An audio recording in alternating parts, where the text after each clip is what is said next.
அன்பு தமிழ் சொந்தங்களே, இப்போ நீங்கள் வீடியோவில் பார்த்துக்கிட்டு இருக்கக்கூடிய காட்சிகள் இஸ்ரேலை ஈரான் தாக்கக்கூடிய ஒரு காட்சி. கிட்டத்தட்ட ஒரு 400க்கும் அதிகமான குண்டுகளை இஸ்ரேலினுடைய டெல் அவீவ், அதாவது தலைநகரில் போட்டிருக்காங்க. இஸ்ரேலினுடைய பிரதமர், அங்கே இருக்கக்கூடிய மினிஸ்டர்ஸ் எல்லாமே வந்து பதுங்கியிருக்காங்க. அதாவது ஓடி ஒளிஞ்சிருக்காங்க அப்படின்னே சொல்லலாம். ஏன்னா கிட்டத்தட்ட ஒரு வருஷமாக காசா மேலே மிகப்பெரிய அளவில் குண்டுகளை போட்டு அந்த மக்கள் 40,000த்திற்கும் அதிகமான மக்களை கொன்று குவிச்சிட்டு இன்னைக்கு ஓடி ஒளிஞ்சிருக்காங்க.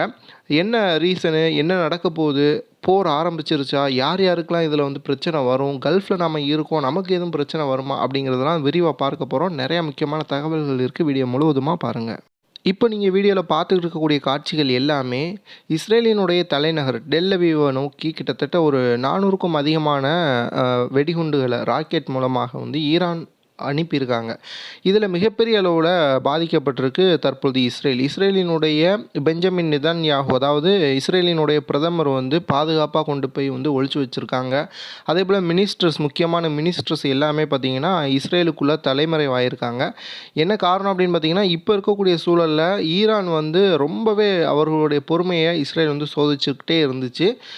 நேரடியாக போருக்கு வந்தால் மிகப்பெரிய பிரச்சனை மிடில் ஈஸ்ட்டுக்கு ஏற்படும் அப்படின்ட்டு ஈரான் வந்து மிகப்பெரிய அளவில் அவர்களுடைய பொறுமையை வந்து கட்டுக்குள்ளே வச்சுருந்தாங்க. ஆனால் இஸ்ரேலினுடைய பிரதமர் பெஞ்சமின் நெதன்யாஹு யுனைடெட் நேஷனில் போயிட்டு மிடில் ஈஸ்ட்டு ஃபுல்லாகவே வந்து எங்களோட கண்ட்ரோலில் தான் இருக்கும், நான் நினைக்கிறதா நடக்கும், இங்கே யாருமே தலையை தூக்க முடியாது, இந்த மாதிரியான செய்திகள் எல்லாம் வந்து பேசியிருந்தார்.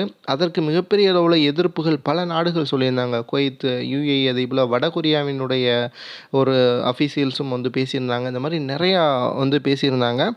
எல்லாமே தற்பொழுது வந்து இஸ்ரேலுக்கு எதிராக வந்து திரும்ப ஆரம்பிச்சிருக்கு. காசா மக்கள் மிகப்பெரிய அளவில் இதை வந்து கொண்டாடிக்கிட்டு இருக்காங்க.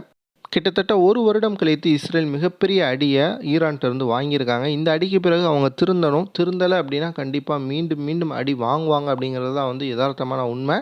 ஏன் அப்படின்னா அமெரிக்காவினுடைய சப்போர்ட்டில் தான் தற்பொழுது இஸ்ரேல் வந்து மிகப்பெரிய அளவில் ஆட்டம் ஆடிக்கிட்டு இருக்காங்க.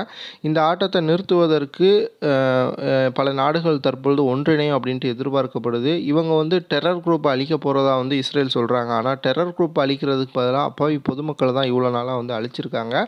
முக்கியமான தலைவர்கள் ஒரு சில நபர்களை தவிர மற்ற எல்லாருமே அப்பாவி பொதுமக்கள் தான். குறிப்பாக கல்ஃப் ஃபுல்லாக இருக்கக்கூடிய அனைத்து இந்திய சொந்தங்களுமே வந்து நம்முடைய சேனலை சப்ஸ்கிரைப் பண்ணிக்கோங்க. நான் அடுத்தடுத்த இந்த இஸ்ரேல் குறித்த அப்டேட், அதே போல் கல்ஃபில் இருக்கக்கூடிய முக்கியமான அப்டேட்ஸ்லாம் வந்து போடுவேன். வீடியோ பார்க்கக்கூடியவங்க கண்டிப்பாக சப்ஸ்கிரைப் பண்ணிவிட்டு பாருங்கள்.